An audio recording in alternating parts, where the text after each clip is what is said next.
Game day is fast approaching, and if you're like my son, you're counting down the days, the hours until the Super Bowl. You're probably thinking of all the snacks and foods that you're going to have that you can enjoy during the game. But what if there's a way to have some of those foods with great taste, but still healthier, a healthy alternative? Would you bite? Today I'm going to share a few recipes and perhaps you can try them for your game day and maybe they might become new options for you for years to come. One of the recipes we will tackle today is the burger. So little mini sliders are super popular, especially with my son. But instead of using red meat, we're going to start with mushrooms. Mushrooms, of course, is going to give that sort of meaty texture like a burger, and we're going to add other ingredients to it that will help round it out, give it some flavor, and make it a burger that you can be excited about. Okay, so we're going to start with the portobello mushroom. And what I generally do is I clean it with a damp paper towel, just wipe away any dirt and debris that I might find on it. And I generally leave my wet paper towel right next to me as I work. I'm then going to remove the stem. I'm going to take a spoon and just start scooping out the gills of the portobello mushroom. And once we get this clean, we are going to just get it on our chopping block and start slicing and dicing. So we can then cook this on the stovetop and continue with our burger. So that is what that looks like, just removing the inside of that.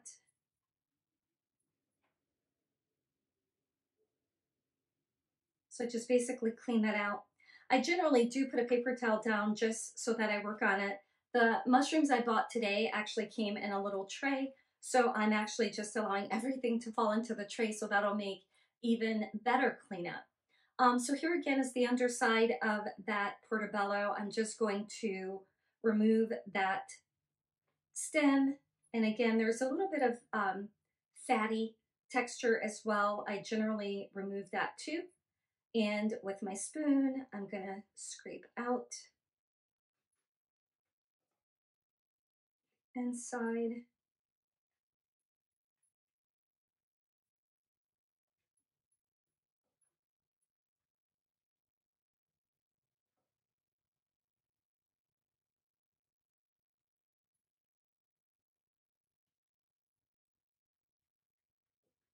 Okay, looks pretty good. Okay, and then I'm just going to start slicing them on my cutting board. I'm gonna get my paper towel out of the way. I didn't need that this time.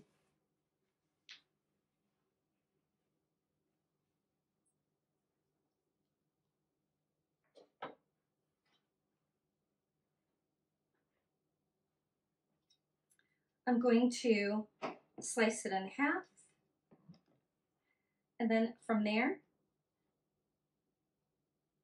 start with the half, and I will just start slicing it into pieces.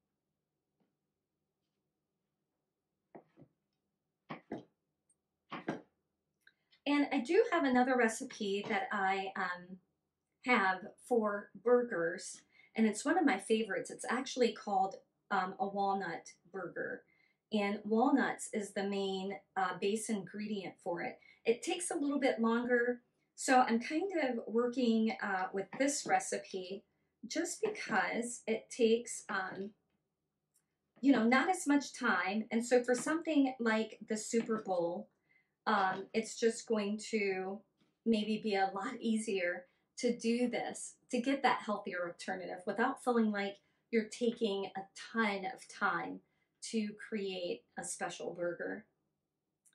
There's also a burger that I just saw in the store, and it's called I think it's called and I'll bring it out in a second, but I think it's called the full plant burger or something like that.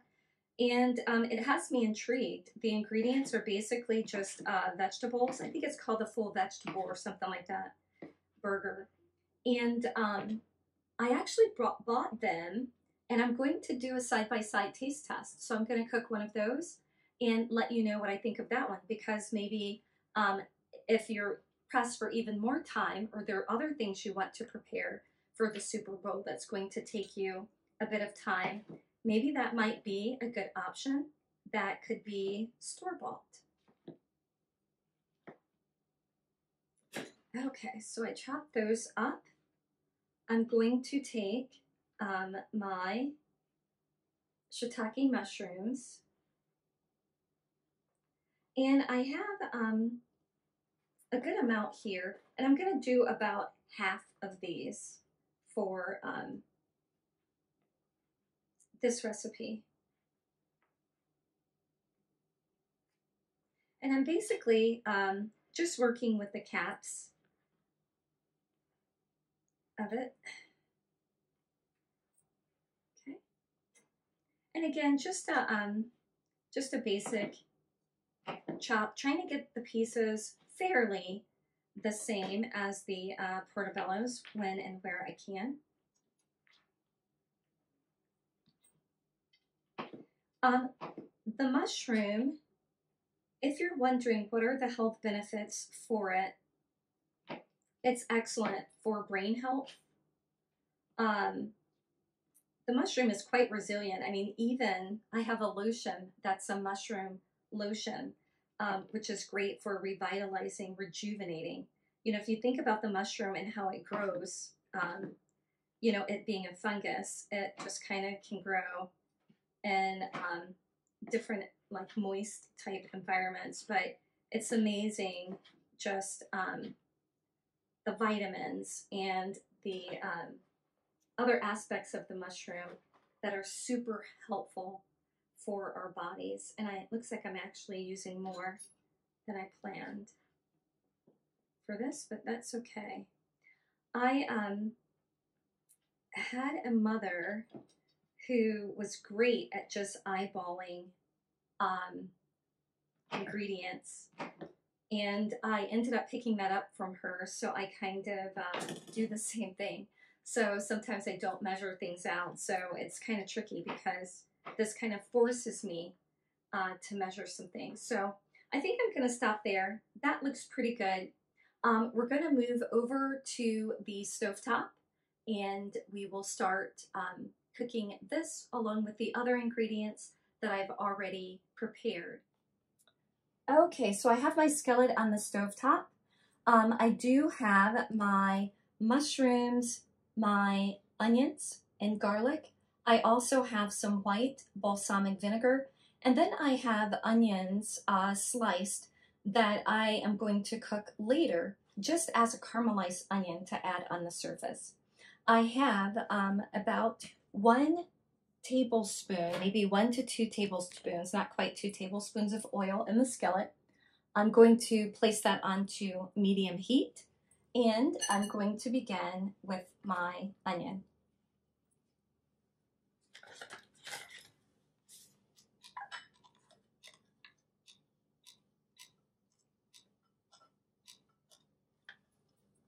I have about a half a cup of onion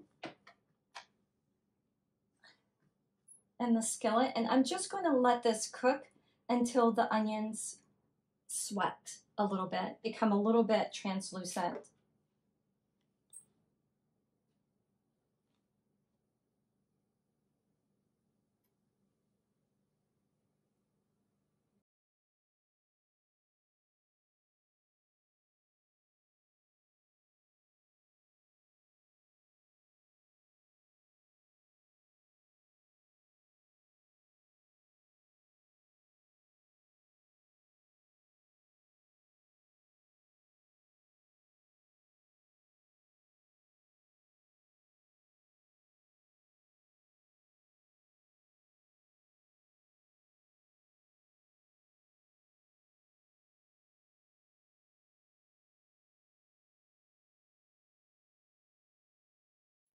So we're back.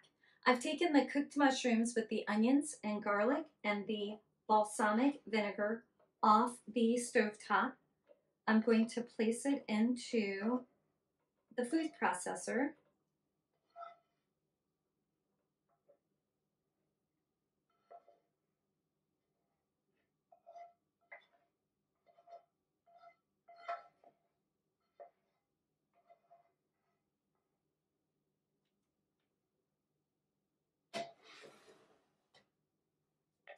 I'm then going to add black beans to that.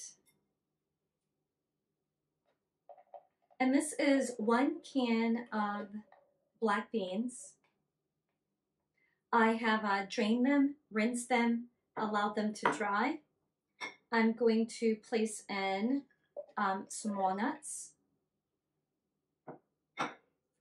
I'm going to add some roughly chopped Peppadew peppers in there. And I think you can kind of see I'm trying to get my rainbow into this mixture if I can. I'm missing the green, but we'll have that on the burger itself. Before I start, whenever an egg is involved, I am typically going to do the egg ahead of time. That's going to be the first thing I'm going to do.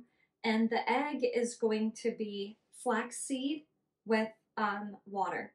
And so as you can see, that's kind of been sitting here. You want it to sit for at least 5 minutes. It gets this eggy type texture. So that's going to help bind it together. So I'm going to put that in there.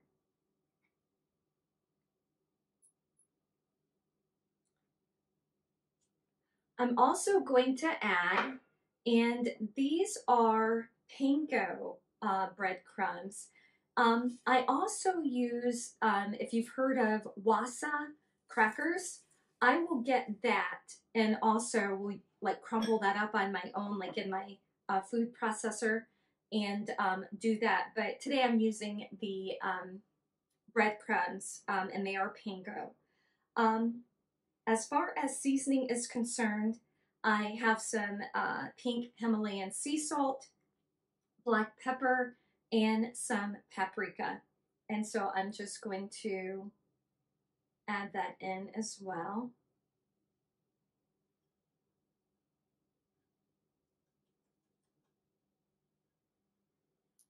And then I'm also going to add 1 teaspoon of coconut aminos.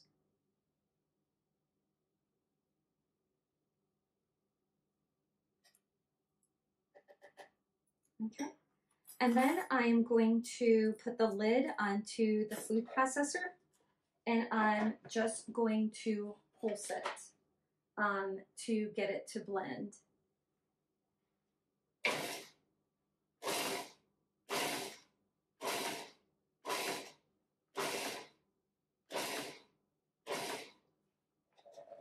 I like to remove the lid just to kind of make sure the sides are scraped and it's blending completely.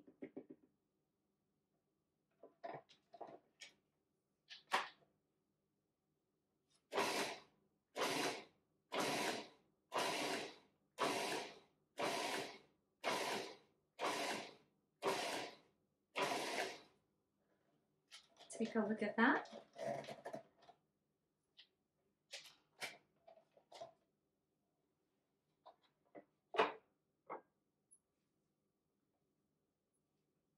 This is a pretty good texture. I think I'm gonna just do it a couple more times. Make sure everything, it looks pretty good. I could actually stop here, but I do have a couple walnut chunks that look like the whole half pieces are still there. So I'm just gonna pulse it a few more times, and actually that looks really good.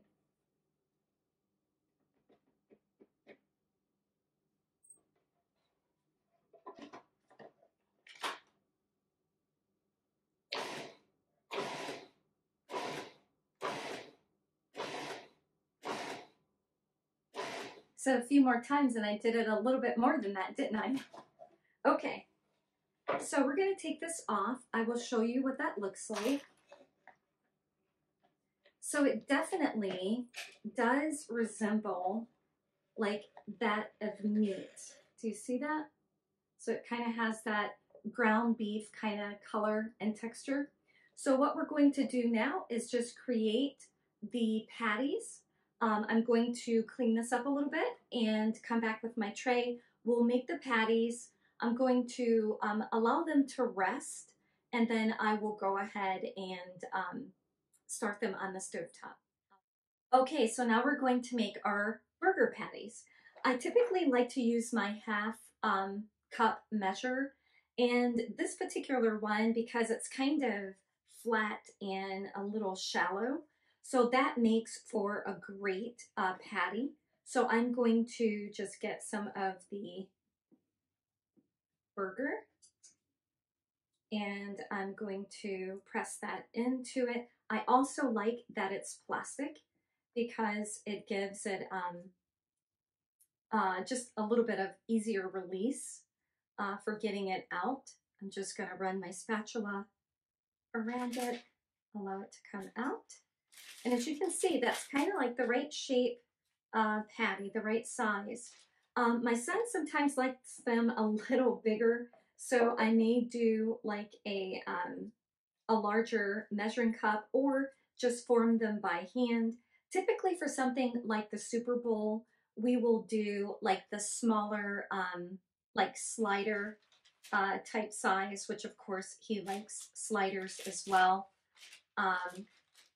So sometimes we do that, but this time I'm just going to do the half cup measure. And I think I may have said this, but you could also definitely form these by hand. That's super easy to do as well.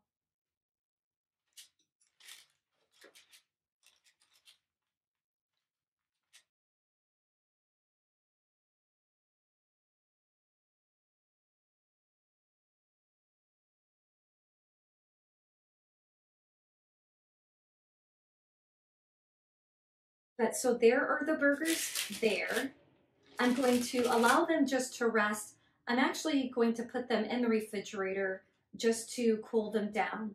I'm going to start them on the stovetop just to get them a nice sear. I'm also then going to stick them in the oven. Okay, we're back. I am going to use my same skillet, put a little bit of oil in there.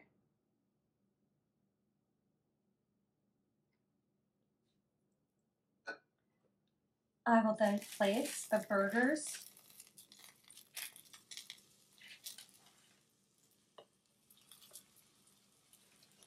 into the skillet.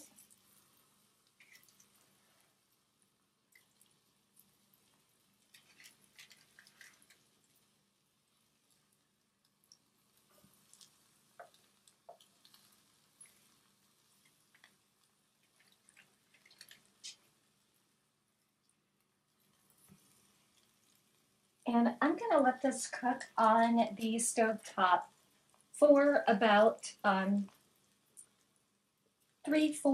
minutes, maybe 2 minutes each side. Let it brown. I'm then going to leave it in my skillet and place it in the oven. If your skillet cannot go in the oven, you can just place it right back onto your baking tray and then stick it into the oven. I would go ahead and just leave the parchment intact, so you can definitely cook it that way as well. I also will typically add a little bit of seasoning at this time too.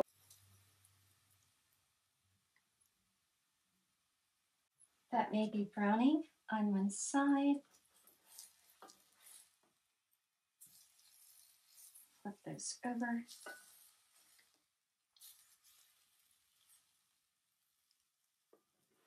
And typically, I would not put all 6 in the skillet, but just because I had 6 for today, I just went ahead and let them all fit. So I give them a little bit more room. to kind of do their cooking thing. Okay. Looks like I might need a little bit more oil. I'm just gonna lightly season this side as well. Get a little bit of oil for my pan.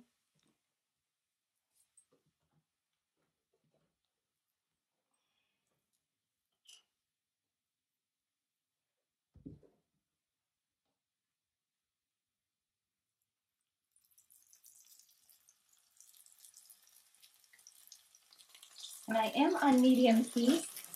It seems to be cooking just a little faster than I would like.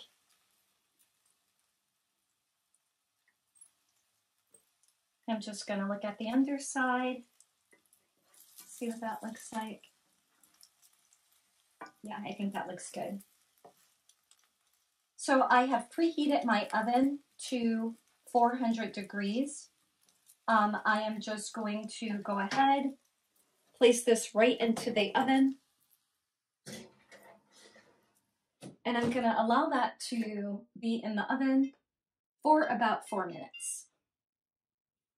The burgers are finished. I've just taken them out of the oven and I've plated it. So I'm typically not the bun type. I'm going to take and just serve my burger on top of a bed of greens.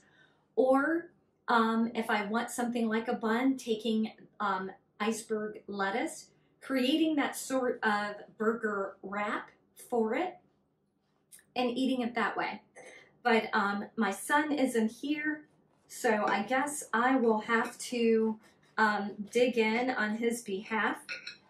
You definitely want to add tomatoes. I grilled some onions. I grilled the rest of the mushrooms. You could definitely add that to the surface. You could add cheese. You could warm up barbecue sauce for it or cook it in the oven with the barbecue sauce on it.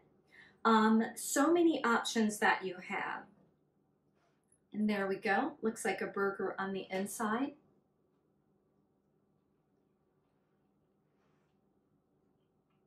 So if you are a meat eater, you can definitely tell the difference between the black bean walnut and the beef. But if we just look at the health benefits between the two, the savings in fat and calories, maybe not with the bun, it's not helping us with our calorie count and our carbohydrates.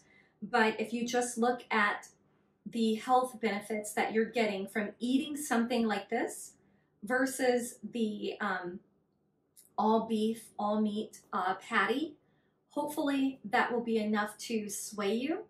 Or if you just want a healthier Super Bowl or add a few items that are a little bit healthier, this is a great way to do it.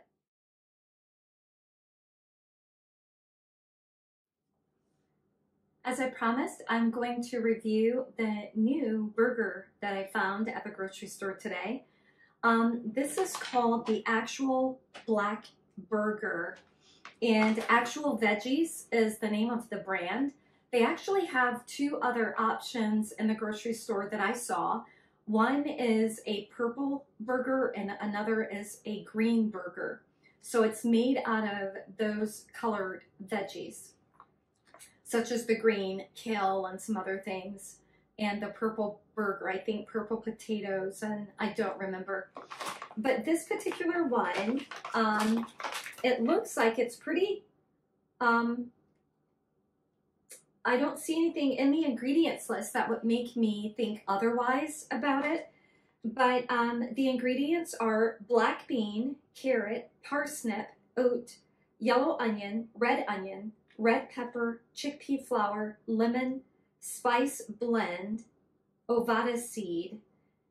Spice blend maybe, but I doubt it. It doesn't give me an inkling that it might be something like yeast extract or anything like that. I'm believing it's just spices.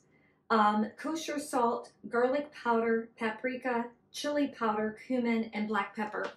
And by the way, just looking at that chili powder, for the burger that I made, typically you can add like chili powder, cayenne pepper if you want it to have a little bit of a kick. My son is not big on that sort of spice kick, so I usually don't include it in my burger, but if you want that little sort of kick to it, you can definitely add it. It looks like for these burgers, there are a few different ways that you can cook them. One is on the stovetop, which is the preferred method, and I actually didn't even look at that and just stuck it in the oven. So I cooked it in the oven, but I'm gonna go ahead and just do a little taste test. You can definitely see like the black beans and some carrots. I see the red pepper in it as well. The texture is firm, like that of a burger. So that's kind of nice. I'm gonna go ahead and just cut into it and see what this tastes like. It is a little bit more, the texture is a little softer on the inside, which is typical of like a black bean burger.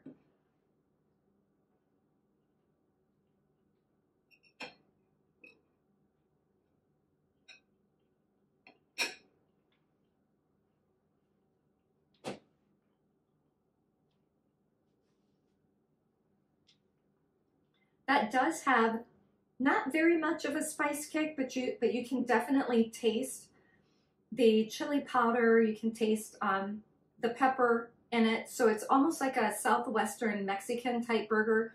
So that actually might be good to go the Southwestern route as far as topping it.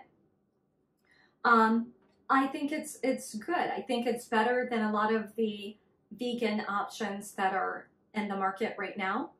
You can read and understand the ingredients, so that is great. Again, I don't see anything in it such as yeast extract or MSG, although when they say spice blend, there could be something in that blend. Feel free whenever you read the back of the nutrition labels, if you're wondering what exactly is that, do reach out to the companies. I do it all the time. So that's just being a smart shopper.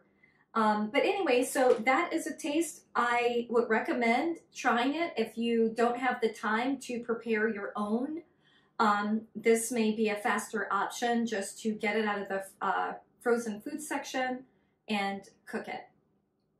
The price for it was $14.99, so it does carry a little bit of a hefty price tag, but I think it's worth it to have the whole foods as part of one's diet versus making yourself sicker in the long run eating cheaper foods. I hope that helps. Join me again, and I'll see you soon.